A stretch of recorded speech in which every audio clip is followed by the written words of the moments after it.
नमस्कार दोस्तों, कैसे हैं आप लोग। आज हम लोग ट्रिगोनोमेट्री के नए सेक्शन के तरफ बात करेंगे और इससे पहले हम लोग बहुत सारे कॉन्सेप्ट और क्वेश्चंस पे बात कर चुके हैं।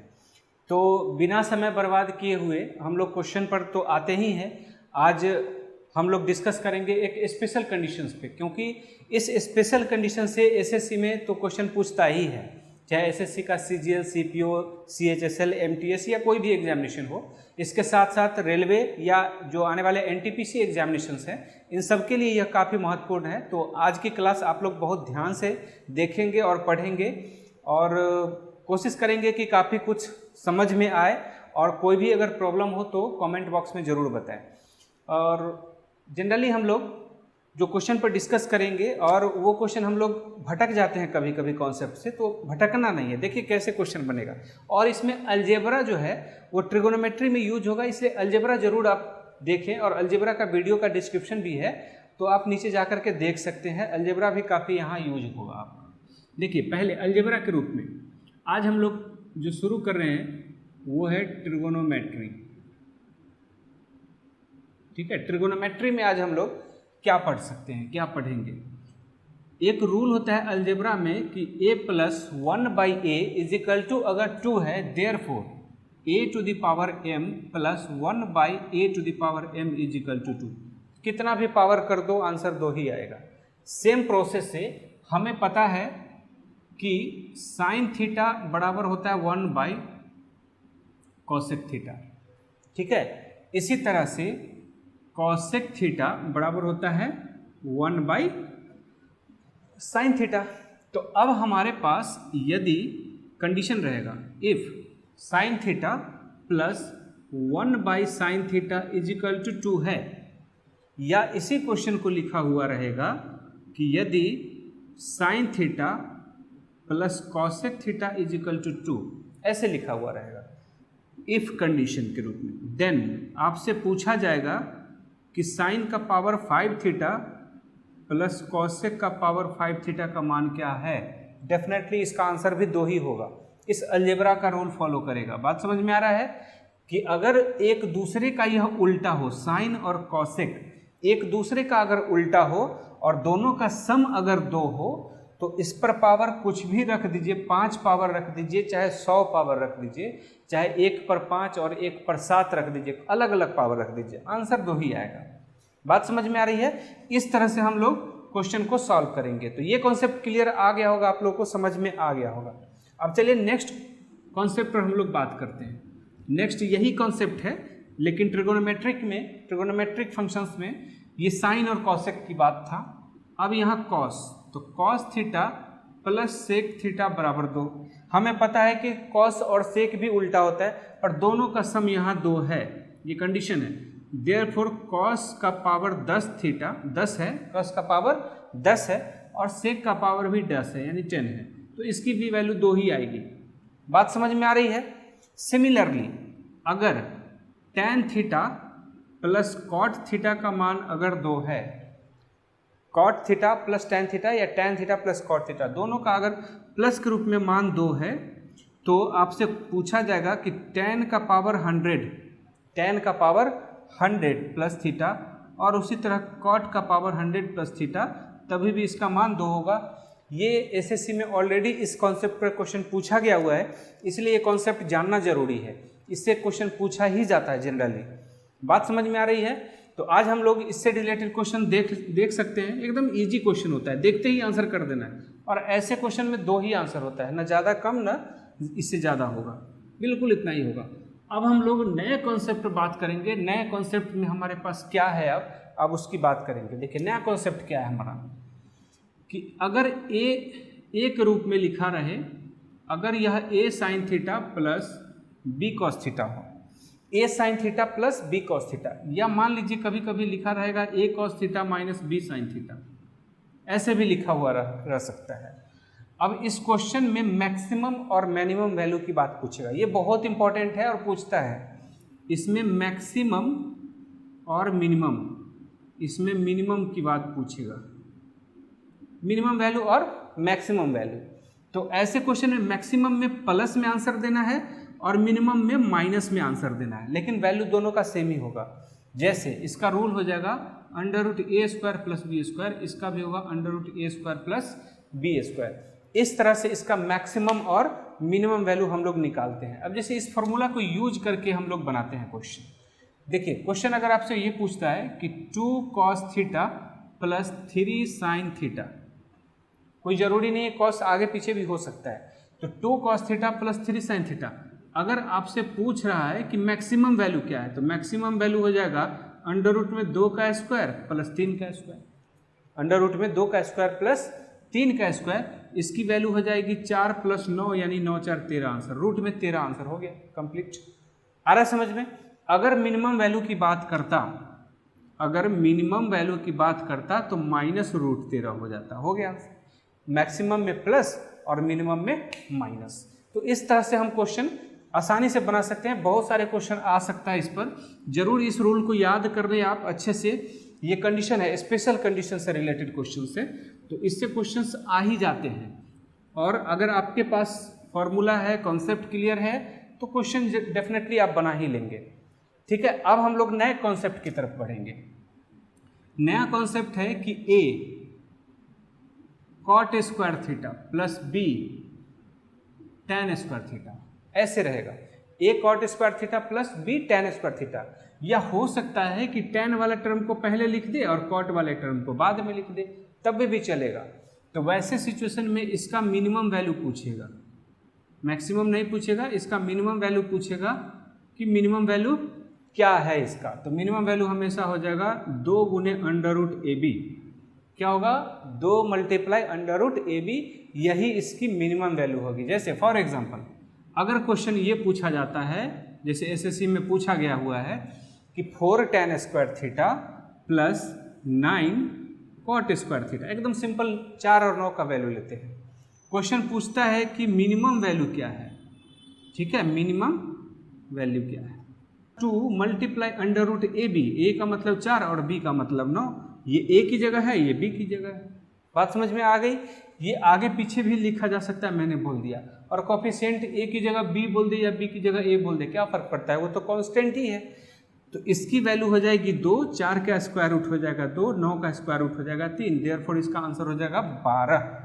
तो इसकी आंसर 12 हो जाएगी, 12 हो जाएगी। बात समझ में आ रही है? बहुत आसान कॉन्सेप्ट है, आसानी से बना लेंगे। चलिए इस पर अगर और भी कोई क्वेश्चन बनाना हो तो आप बना सकते हैं। जैसे चलिए एक और प्रैक्टिस कर लेते हैं हम लोग। अगर मान के चलिए कि यहाँ पर 4 देता है, कोई ज़रूरी नहीं होगा कि इसमें परफेक्ट स्क्वायर के रूप में हो, विदाउट परफेक्ट स्क्वायर भी दे सकता है। जैसे कभी कभी दे दीजिएगा, मान लीजिए 5 दे दिया, यहाँ दे दिया 6, अभी परफेक्ट स्क्वायर वाला बना रहे थे, अब विदाउट परफेक्ट स्क्वायर। अब पूछ रहा है कि इसका मिनिमम वैल्यू क्या है, तो मिनिमम वैल्यू होगा 2 मल्टीप्लाई अंडर रूट 5 गुने 6, तो 2 रूट 30 इसका आंसर हो जाएगा। आ रहा है समझ में? आसान क्वेश्चन है, तो आप इस कॉन्सेप्ट को जरूर ध्यान में रखें। ये इस कॉन्सेप्ट से एग्जाम में क्वेश्चन आते ही हैं, बिल्कुल ही आते हैं। अब चलिए नेक्स्ट कॉन्सेप्ट पर बात करते हैं। नेक्स्ट कॉन्सेप्ट, नेक्स्ट फार्मूला, फिर उससे रिलेटेड क्वेश्चन पर डिस्कस करेंगे। अगर हमारे पास A sec square theta plus B cosec square theta, A sec square theta plus B cosec square theta हो, और ये ध्यान रखना है कि कॉसेक पहले भी लिखा जा सकता है और सेक वाले को बाद में भी लिखा जा सकता है। तो वैसे सिचुएशन में यहाँ भी मिनिमम वैल्यू पूछेगा, और मिनिमम वैल्यू इसकी होगी क्या, इसकी मिनिमम वैल्यू हो जाएगी ए प्लस बी, एक्स्ट्रा यही आएगा ए प्लस बी, और बाकी कॉट वाला 2 multiply under root A B, ये हमारा मिनिमम वैल्यू होगा। बात समझ में आ रही है? जैसे क्वेश्चन अगर आपसे पूछा जा रहा है कि 4 sec square theta plus 9 cosec square theta, 4 sec square theta plus 9 sec square theta का मिनिमम वैल्यू क्या है, मिनिमम वैल्यू की बात कर रहे हैं, मिनिमम वैल्यू, ठीक है, मिनिमम वैल्यू। तो कैसे बनाएंगे इसको? इस वाले क्वेश्चन में a प्लस बी, ए हमारा है 4, बी हमारा है 9, तो 4 plus 9 plus 2 multiply under root 4 गुने 9, अंडर रूट 4 गुना 9। तो इस तरह से हो जाएगा 9 प्लस 4 13 और प्लस 2 गुने 6, क्योंकि 9 चौका 36, 36 का स्क्वायर रूट 6, 6 दूना 12, तो ये 12 और 13 का प्लस जो हो जाएगा ये हो जाएगा 25, तो मिनिमम वैल्यू यहाँ पर हो गई 25। तो इस तरह से हम चाहे तो क्वेश्चन बना सकते हैं, बहुत ही आसान क्वेश्चन होता है। आ रहा समझ में? तो आज हम लोगों ने बहुत सारे कॉन्सेप्ट पर बात किया कि ये कॉन्सेप्ट कैसे आएगा, कैसे बात चलेगा। ठीक है, कभी कभी ऐसे क्वेश्चन स्क्वायर के रूप में भी आ जाते हैं, जैसे कि a बराबर b प्लस 1, a बराबर b प्लस 1 यानी b से एक ज़्यादा होगा a। जैसे अगर a 3 होगा तो b होगा 2, a अगर 4 होगा तो b होगा 3, a अगर 5 होगा तो b होगा 4, यानी एक का डिफरेंस हो। अगर वैसे सिचुएशन में a sine square theta plus b cos square theta भी दे दिया जाए और हमें पता है कि a बराबर b प्लस 1 यानी a जो है b से एक ज़्यादा है, तो मिनिमम वैल्यू जो होगा वो b हो जाएगा यानी कि छोटा वाला, और मैक्सिमम वैल्यू a हो जाएगा। बात समझ में आ गई? एकदम सिंपल सा कॉन्सेप्ट है। जैसे एग्जाम्पल समझते हैं कि 2 sine square theta plus 3 cos square theta. अगर मिनिमम वैल्यू बोलेगा तो 2 हो जाएगा, मैक्सिमम वैल्यू बोलेगा तो 3 आंसर हो जाएगा। आ रहा समझ में? तो इस तरह से हम लोग चाहे तो क्वेश्चन सॉल्व करते हैं, क्वेश्चन आसानी से बना सकते हैं। तो आज हम लोगों ने बहुत सारे इस कॉन्सेप्ट पर डिस्कस कर लिया है कि किस तरह से क्वेश्चंस बन सकते हैं और बनाए जाते हैं। ठीक है, अब हम लोग चाहे तो कुछ अलग प्रॉब्लम्स पर भी डिस्कस कर सकते हैं, अलग प्रॉब्लम भी हम लोग बनाते हैं। ठीक है, तो चलिए आज अलग प्रॉब्लम पर भी डिस्कस कर लेते हैं। एक क्वेश्चन कैसे होगा, कंपोनेंडो डिविडेंडो के रूप में यूज होगा। जैसे sec theta plus tan theta और बाई में है sec theta minus tan theta is equal to 5/3। ये कंडीशन दिया गया, ये एक कंडीशन है। और अब आपसे पूछा जा रहा है कि साइन थीटा का मान क्या है, साइन थीटा का मान क्या है। तो देखिए क्वेश्चन हमें क्या कहता है कि a प्लस बी अपॉन में a माइनस बी बराबर c/d है। a प्लस बी अपॉन में a minus B is equal to c/d है। तो by componendo and dividendo a by B अगर हम करते हैं, componendo and dividendo a by B करते हैं, तो इसे लिखेंगे हम c प्लस डी और c माइनस डी। इस तरह से चाहे तो हम क्वेश्चन बना सकते हैं। तो अब याद रखिए ये है हमारा a और ये है हमारा b, ये है c और ये है d। तो क्वेश्चन के हिसाब से हमारे पास हो गया यह सेक थीटा और बाई में tan theta, sec theta by tan theta c plus D, यानी कि 5 प्लस 3 और 5 माइनस 3, यानी इसको 8/2 लिख सकते हैं। तो इसकी वैल्यू हो गई 4। अब यहाँ ध्यान रखेंगे, अगर इसको उल्टा कर ले तो लिखा जाएगा, या हमें एक तरह से पता है कि इसका उल्टा जो होगा वो टैन थीटा और सेक थीटा होगा, टैन थीटा और सेक थीटा। तो इसका वैल्यू होगा 1/4। और हमें पता है कि tan theta by sec theta जो होता है यही होता है साइन थीटा। तो साइन थीटा का मान जो हो गया अब यहाँ पर आ गया 1/4। तो इस तरह से हम क्वेश्चन को डिस्कस कर सकते हैं। क्लियर? चलिए नेक्स्ट क्वेश्चन की तरफ हम लोग बढ़ेंगे और नेक्स्ट कॉन्सेप्ट पर हम लोग बात करेंगे। कॉन्सेप्ट हमारे पास है कि यदि sine theta, sine 2 theta, sine 4 theta, अगर ऐसा कंडीशन दिया हुआ है तो इसकी वैल्यू होगी 1/4 साइन 3 थीटा। ठीक है, इसकी जो वैल्यू होगी sine theta, sine 2 theta, sine 4 theta बराबर हो जाएगा साइन 3 थीटा। मतलब कि इसमें 1 to 4 है, 1 to 4 मतलब दुगना करके है, 1 है फिर 2 है, 2 दूना 4 है, तो बीच में जो गैप आ रहा है 3 का वो 3 इधर चला जाएगा। बात समझ में आ रही है? इसी प्रकार से अगर यह cos theta, cos 2 theta, cos 4 theta हो, cos theta, cos 2 theta, cos 4 theta, therefore इसे लिखा जा सकता है 1/4 कॉस 3 थीटा। मतलब कि अगर यह एंगल थीटा है फिर उसका डबल एंगल 2 थीटा, फिर इसका डबल 4 थीटा, तो इसकी वैल्यू जो लास्ट में एक 3 थीटा बच रहा है तो 1/4 कॉस 3 थीटा होगा। बात समझ में आ रही? अब इससे रिलेटेड क्वेश्चन कैसे पूछे जाएंगे इस पर हम लोग अब डिस्कस कर लेते हैं। जैसे क्वेश्चन अगर आता है कि sine 10 degree, sine 20 degree, sine 40 degree, ये सब आपस में मल्टीप्लाई है, पूछा जाएगा कि इसकी वैल्यू कितनी है। तो हमें पता है कि यह 10 डिग्री जो है वो थीटा की तरफ है, तो 20 डिग्री का मान यहाँ 2 थीटा हो जाएगा और 40 डिग्री का मान 4 थीटा होगा। तो अब हमें पैटर्न मिल गया, पैटर्न हमें मिल गया कि अब हमें 3 थीटा की ज़रूरत है। तो इसकी वैल्यू हो जाएगी 1/4 साइन 3 थीटा। 3 थीटा का मतलब हुआ 3 गुना 10 डिग्री यानी कि 30 डिग्री। ये देखिए साइन 30 डिग्री, देयरफॉर हो जाएगा 1/4 मल्टीप्लाई 1/2। साइन 30 डिग्री का मान 1/2 होता है, therefore this can be written as 1/8। तो इसे हम 1/8 आंसर के रूप में लिख सकते हैं। बात समझ में आ रही है? इससे रिलेटेड अगर कॉस का क्वेश्चन पूछ देता, चलिए इसे मैं मिटा दे रहा हूँ, क्वेश्चन मिटा रहा हूँ, कॉन्सेप्ट अभी ऊपर ही है, फार्मूला अगर ऊपर ही है। अब कॉस पे डिस्कस करते हैं, कॉस पे कैसे आ जाएगा। अगर कॉस 10 डिग्री है यानी कि ये थीटा डिग्री की बात चल रहा है यहाँ पर, उसी तरह से कॉस 20 डिग्री, इसका मतलब ये 2 थीटा हो गया। उसी तरह से कॉस 40 डिग्री यानी कि 4 थीटा का मान यहाँ पर आ रहा है, देयरफॉर इसकी वैल्यू हो जाएगी 1/4 कॉस 3 थीटा। 3 थीटा का मान 30 डिग्री यानी 10 डिग्री मल्टीप्लाई 3, इसका मतलब 30 डिग्री।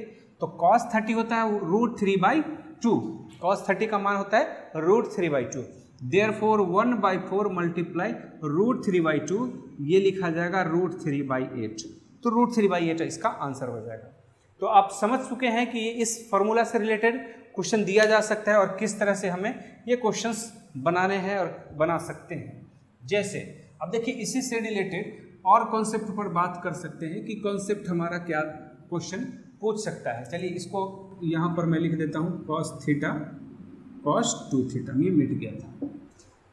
ठीक है, अब इससे रिलेटेड और क्या क्या चीज़ें पूछी जा सकती है, हमें अब इसकी बात करनी है। जैसे अगर इससे रिलेटेड थीटा थीटा जो दिया गया है, अगर यह थीटा थीटा दिया गया है, अब हमें अगर क्वेश्चन ये पूछ लिया जाए कि अगर साइन 20 डिग्री है, साइन 40 डिग्री है, देखिए दुगना है, 20 का दुगना 40, 40 का दुगना 80, फिर पूछ लिया साइन 80 डिग्री, ऐसा भी तो पूछा जा सकता है। तो दुगना दुगना होना चाहिए। ये अगर थीटा है 20 तो 20 दूना 40, 40 दूना 80, इसका आंसर होगा 1/4 साइन 60। 60 कैसे होगा? 3 थीटा। अगर 20 को 3 से मल्टीप्लाई करें तो यह होता है 60। ठीक है, तो इसकी वैल्यू हो जाएगी 1/4 और साइन 60 का मतलब होता है √3/2, देयरफॉर इसको लिखा जा सकता है √3/8। इस तरह से बहुत सारे क्वेश्चंस पूछे जा सकते हैं। तो आज हम लोग बहुत अच्छे ट्रिक्स बात कर रहे थे ट्रिक्स पर, और काफ़ी यह हेल्पफुल है एसएससी एग्जामिनेशन में। या एसएससी के अलावा और भी जो इंडिया में एग्जामिनेशन होती है, जैसे रेलवे एग्जामिनेशन या कुछ स्टेट लेवल का जो एसएससी है, उसमें भी ये पूछे जा सकते हैं और काफ़ी हेल्पफुल हो जाएगा। तो आप इस कॉन्सेप्ट के द्वारा आप एग्जामिनेशन में अच्छे परफॉर्म कर सकते हैं। अगर वीडियो अच्छा लगे तो आप ज़रूर कमेंट करके बताएं, वीडियो को शेयर करें, लाइक करें और चैनल ज़रूर सब्सक्राइब कर लें, ताकि आगे जो आने वाले वीडियो होगा उसका नोटिफिकेशन आपको मिल जाए। Thank you for watching.